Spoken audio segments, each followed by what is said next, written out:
आज अध्ययन कर रहे हैं कक्षा 8 की सामाजिक विज्ञान की पाठ्यपुस्तक संसाधन और विकास से अध्याय 3 खनिज और शक्ति संसाधन के अंतर्गत भाग 10 में चर्चा करेंगे पवन ऊर्जा, विंड एनर्जी की। तो कॉपी पेंसिल लेकर हो जाइए तैयार। प्यारे बच्चों, आप सभी जानते हैं पवन से भी ऊर्जा बनाई जा सकती है, और पवन ऊर्जा को जब हम प्राकृतिक संसाधन पढ़ रहे थे उसके अंतर्गत आपने जाना कि पवन ऊर्जा को नवीकरणीय प्राकृतिक संसाधन के अंतर्गत शामिल किया जाता है। जैसे सौर ऊर्जा गत वीडियो में आपने देखा उसके बारे में, वह भी एक अक्षय ऊर्जा का स्रोत है। उसी की भांति पवन का भी अपनी एक ऐसी अहमियत है जिसके बारे में आज विस्तार से अध्ययन कर रहे हैं। तो सबसे पहले जानेंगे कि पवन से ऊर्जा बनाई कैसे जाती है, और सबसे पहले ये जान ले कि पवन की परिभाषा होती क्या है, पवन कहते किसको हैं। तो प्यारे बच्चों नोट कीजिए, पवन जो है जिसे आप क्या कहते हैं, एयर। एयर मतलब हवा। इसी एयर के अंदर क्या कर दी जाए, गति आ जाए। इसकी एयर में क्या है, गति, यानी कि एयर के अंतर्गत क्या हो, मोमेंटम हो। मोमेंटम का मतलब होता है गति आना, तीव्रता आना। गतिज वो कैसे आएगी, जब वह एक दिशा से दूसरी दिशा की तरफ गति करती है, चलती है, तो उसमें क्या आती है बच्चों, तीव्रता आती है। और उसी चीज को यहाँ परिभाषा में बताया गया है कि हवा की गतिज ऊर्जा। ये बहुत इंपॉर्टेंट है कि हवा में जब गति होती है तो वह क्या बन जाती है, वह बन जाती है पवन। और उसी पवन के बारे में आज हम पढ़ रहे हैं, और उससे ऊर्जा कैसे बनाई जाती है। तो लिख लीजिए, गतिज ऊर्जा से पवन ऊर्जा प्राप्त की जाती है। और ये कैसा संसाधन है, पवन ऊर्जा का एक असमाप्य नवीकरणीय प्राकृतिक संसाधन है। आप ये देख रहे हैं, ये हैं पवन चक्कियाँ जिनको विंड मिल्स कहा जाता है। ये पवन चक्कियाँ हैं जिनका हम इस्तेमाल अभी देखेंगे किस तरीके से इनसे ऊर्जा तैयार की जाती है। आगे देखते हैं, ये है पवन ऊर्जा के उपयोग। तो आपने नज़दीक कहीं इस तरीके की पवन चक्कियाँ देखी हैं। आप अगर सीकर ज़िले में निवासी हैं, वहाँ कभी गए हैं, तो वहाँ हर्ष की पहाड़ियाँ हैं, वहाँ आपको इस तरीके की बड़ी बड़ी पवन चक्कियाँ देखने को मिलती हैं। इसी तरीके से कभी आप तटीय इलाकों में गुजर जाइए, वहाँ आपको देखने को मिल सकती हैं। पहाड़ी इलाकों में आपको देखने को मिल सकती हैं।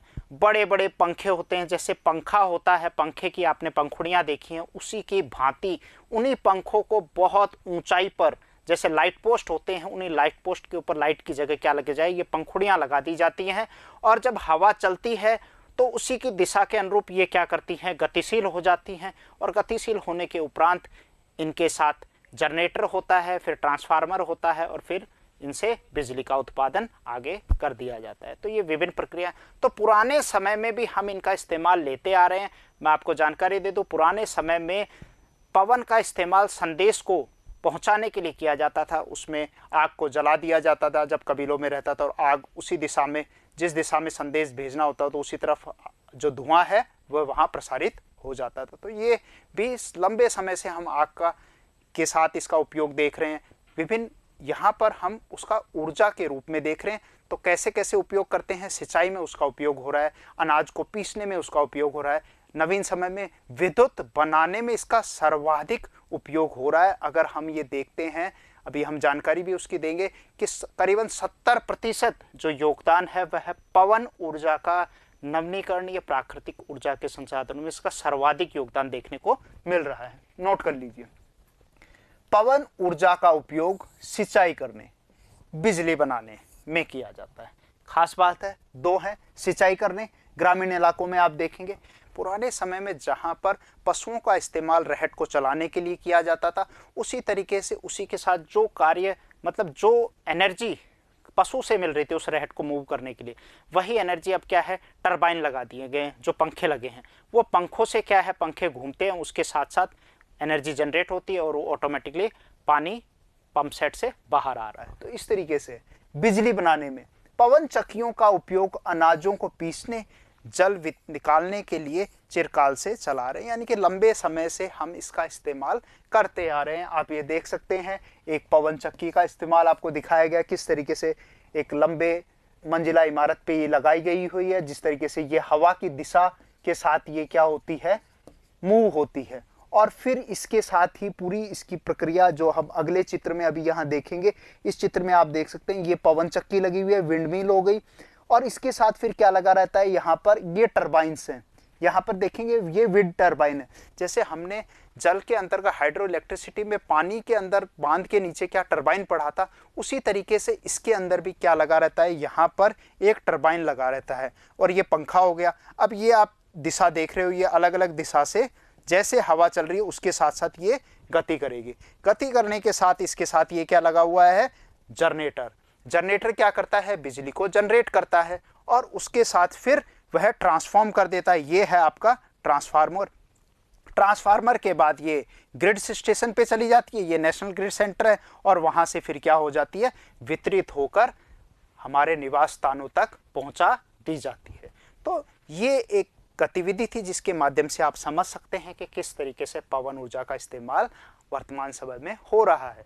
आगे देखते हैं, नोट कर लीजिए इसको कि वर्तमान समय में पवन चक्कियों को तीव्र गति से चलाने के लिए हवा भी कह सकते हैं, या उसको वायु भी कहा जाता है भूगोल की भाषा में, या वैसे उसके लिए आप शब्द काम में लेंगे विंड का इस्तेमाल करते हैं, का प्रयोग किया जाता है, जो पवन चक्कियों को घुमाती है और जो विद्युत उत्पादन के लिए जनरेटर से जुड़ी होती है। यही बात अभी मैंने बताई कि यहाँ से ये पवन जिसको घुमा रही है, यहाँ टर्बाइन लगा है, ये जनरेटर से जुड़ी होती है, फिर ट्रांसफार्मर का काम है, फिर ग्रिड स्टेशन तक आता है, और फिर हमारे घरों तक वितरित कर दी जाती है। तो पूरी प्रक्रिया बहुत आसान है, नोट कर लीजिएगा। आगे देखते हैं, पवन ऊर्जा के लिए पवन चक्कियों की स्थापना कहाँ कहाँ की गई है, पूरे भारतवर्ष में एक नज़र देखेंगे, और अंत में विश्व में इसकी प्रमुखता से कहाँ इसके उत्पादन क्षेत्र हैं उन पर भी एक नज़र डालेंगे। सबसे पहले भारत के अंतर्गत देखते हैं।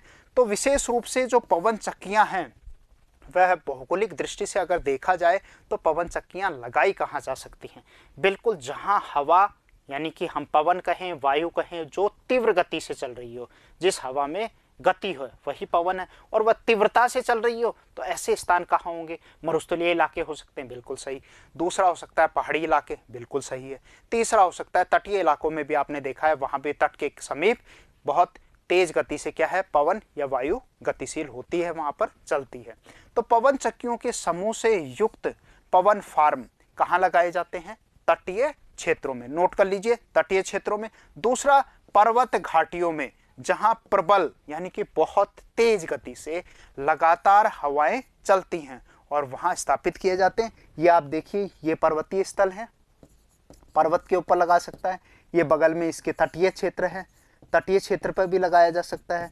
तो ये कुछ विशेष स्थान हैं। मरुस्थलीय इलाकों में भी आजकल पवन चक्कियों को लगाया जा रहा है। गुजरात के मांडवी में अभी हम एक नज़ारा आपको दिखाएंगे, वहाँ पर भी इस तरीके के पवन चक्की आपको देखने को मिलेंगे।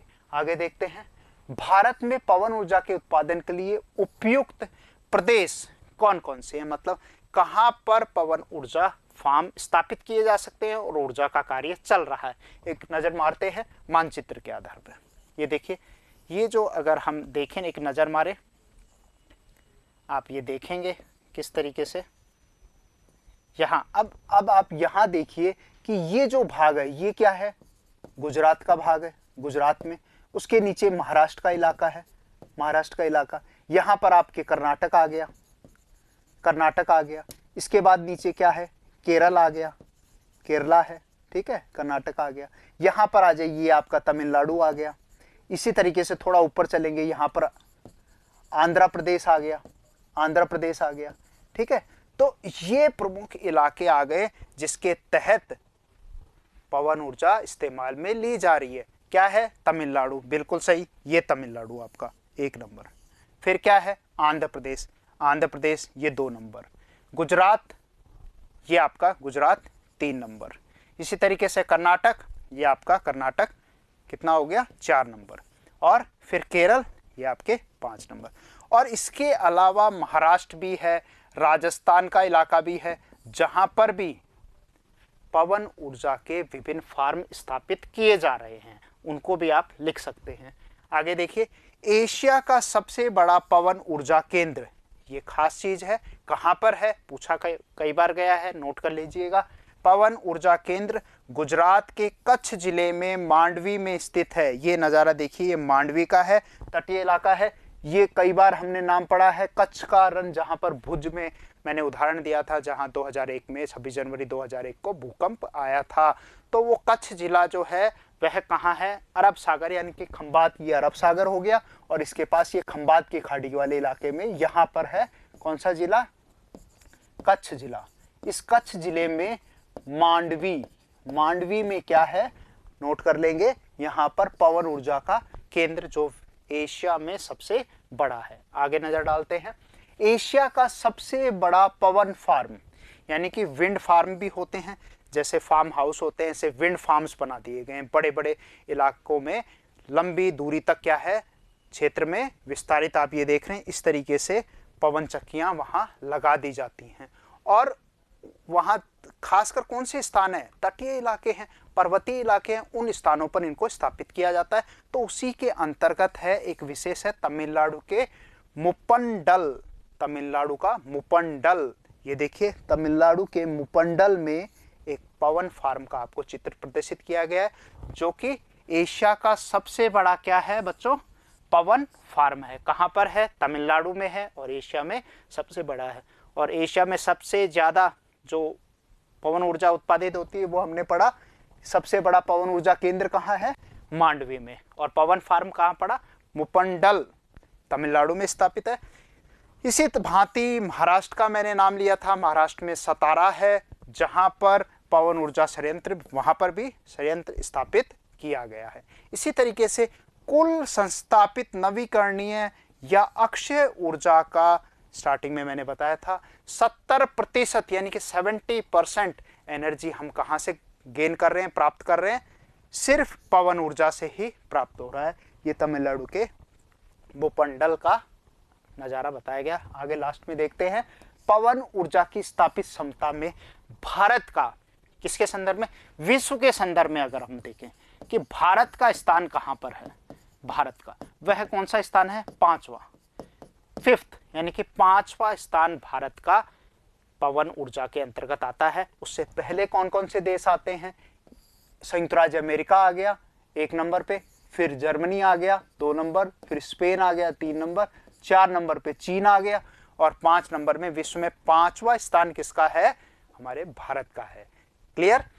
और भारत में कौन कौन से क्षेत्र हैं वो भी याद हो गए। तमिलनाडु है, कर्नाटक है, केरल है, गुजरात है, गुजरात का मांडवी हमने पढ़ा, मुडप्पन पढ़ा तमिलनाडु का। इसी तरीके से राजस्थान में भी बिल्कुल सीकर में हर्ष की पहाड़ियों को आप याद रखिएगा, वहाँ पर भी है। महाराष्ट्र का नाम सतारा का हमने पढ़ा। इसी भांति आंध्र प्रदेश के अंदर, यानी कि विशेष रूप से तटीय इलाके जो देख रहे हैं वहाँ सर्वाधिक पवन ऊर्जा के संयंत्र हमें देखने को मिल रहे हैं। बिल्कुल सही। पवन फार्म कहाँ कहाँ पर है विश्व में अगर देखते हैं तो Netherlands, Germany, Denmark, UK, United Kingdom, USA, संयुक्त राज्य अमेरिका। ये आपका संयुक्त राज्य अमेरिका हो गया, यूएसए हो गया, संयुक्त राज्य अमेरिका। इसके ऊपर का ये भाग कौन सा हो गया? ये कनाडा हो गया, ये कनाडा है, ठीक है। इसी तरीके से ये ब्राजील और चिली के भाग है, यहाँ पर भी कुछ भागों में है। ये यानी कि उत्पादन किस तरीके से 2019 का बता रहा है, जहां पर गहरे इलाके दिखाए गए हैं वहां पर क्या है कि उत्पादन इसका हो रहा है, उन चीज़ों को प्रदर्शित किया गया है। ये आप यूरोप में देख सकते हैं, नीदरलैंड है, जर्मनी है, डेनमार्क है और यूके। ये वाला जो इलाका है, ये इलाका आपका ये नीदरलैंड, जर्मनी, डेनमार्क वाला इलाका यूरोप का आ गया जो इसके। इसी के अंतर्गत हमने चाइना का नाम पढ़ा, चाइना 4 नंबर पे है, और भारत का कौन सा स्थान है? 5वां स्थान हमने पढ़ा भारत का। इसी भांति दक्षिणी अफ्रीका के भी कुछ इलाकों के अंतर्गत पवन ऊर्जा से संबंधित कार्य, मतलब नजर डालें तो सभी अगर क्षेत्रों पर, तो विशेष रूप से ये कहाँ पर स्थित है? तटीय इलाकों पर। कहाँ पर है?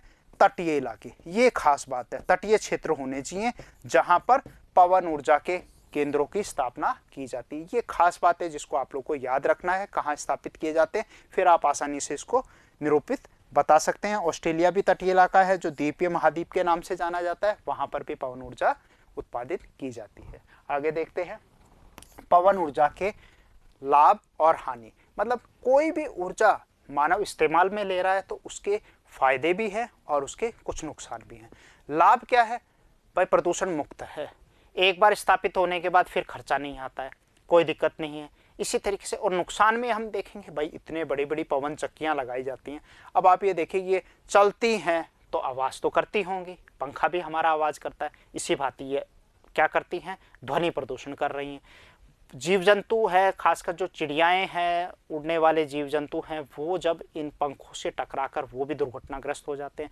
इसी तरीके से रेडियो है, दूरसंचार के कई यंत्र हैं, वो अगर इसके नज़दीक होते हैं तो वो फ्रिक्वेंसीज भी क्या होती हैं, डिस्टर्ब होती, क्योंकि ये इनकी हाइट जो होती है ना वो 30 से 60 मीटर तक ऊंचे होते हैं, काफ़ी ऊंचाई पे लगाए जाते हैं, तो ये उसको प्रभावित करती है। नोट कर लीजिए आप इस चीज़ को, सबसे पहले लाभ में नोट कर लीजिए, क्या है, प्रदूषण मुक्त है, बिल्कुल फ्री, कोई पोल्यूशन नहीं होता है, बिल्कुल जो प्रक्रिया है वो बिल्कुल एनवायरनमेंट फ्रेंडली है, बिल्कुल पर्यावरण की हितैषी है। एक बार स्थापित हो जाने पर विद्युत उत्पादन में क्या लगती है, कम लागत। एक बार स्थापित हो जाए फिर कोई इसमें दिक्कत आती नहीं। सेम हमने यही चीज फायदे किसमें पढ़े थे, सौर ऊर्जा में भी पढ़े थे, बिल्कुल सही। सुरक्षित है और बिल्कुल साफ इको फ्रेंडली ऊर्जा है जो हमें इससे प्राप्त होती है। हानियों में नजर डालते हैं, ध्वनि प्रदूषण, आवाज होती है, पंखे चलते हैं तो। पवन चक्कियों को स्थापित करना महंगा है, मतलब इस तरीके की जो भी हम ऊर्जा पढ़ रहे हैं, पवन ऊर्जा है पढ़ा हमने, सौर ऊर्जा इससे पहले पढ़ा, आगे भूतापीय ऊर्जा है, ज्वारीय ऊर्जा है, ये सब के बारे में, बायोगैस है, इनके पढ़ेंगे। एक बार जब इनको स्थापित किया जाता है बच्चों तब पैसा जरूर लगता है, उसके बाद इनमें कोई दिक्कत नहीं आती, मेंटेनेंस में भी इतनी दिक्कत नहीं आती। तो शुरू में प्रारंभ में इनको स्थापित करने में काफ़ी खर्चा लगता है, क्योंकि ये तकनीक जो है वो विदेशों से इसकी तकनीक मंगाई जाती है। आगे है, रेडियो व दूरदर्शन के प्रसारण संकेतों में क्या आता है, व्यवधान आता है, क्योंकि रेडियो की फ्रिक्वेंसीज होती हैं वो आयनमंडल से आती हैं रिफ्लेक्ट होके, तो वो उनके ट्रांसमिशन में क्या आता है, थोड़ा दिक्कत इसमें प्रॉब्लम देते हैं। पक्षियों के लिए हानिकारक है, जो पक्षी हैं कई बार पंखे चलते रहते हैं, आपने घरों में भी देखा है, आपके पंखों में पक्षी टकराकर उनका नुकसान हो जाता है, पंख कट जाते हैं, कई बार ऐसी घटनाएं आपने देखी। आप पतंग उड़ाते हैं उस समय भी आपने देखा है मंजे में फंसकर पक्षी घायल हो जाते हैं। तो ये पंखे हैं, ये तीव्र गति से जब चल रहे होते हैं, अचानक कोई पक्षी इनमें से टकराएगा तो वो क्या होगा, उसकी जान माल को हानि पहुंच सकती है। तो आज के लिए इतना ही, अगले वीडियो में फिर मिलेंगे, तब तक के लिए नमस्कार, जय हिंद।